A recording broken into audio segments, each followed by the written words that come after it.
Една малка точка на крачето, а почти никой не знае колко силно влияе на имунитета при децата. Сега ще ви покажа как най-лесно да намерите ST36, точката на дълголетието, която отговаря за имунитета. Също така е прекрасна и за след боледуване. Използва се изключително често при деца. Как се намира?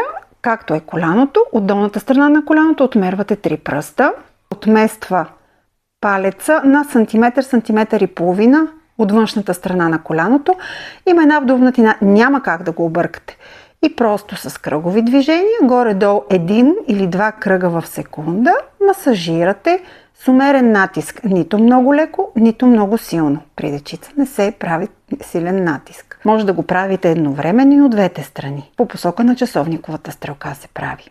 Поне 30 секунди, между 30 и 60 секунди. Изчаквате няколко секунди и правите още една серия, отново между 30 и 60 секунди. И така, правят се или 2 или 3 серии наведнъж и е хубаво да се правят 2 пъти на ден, сутрин и вечер за профилактика. Само това ще има ефект, но не е максимумът.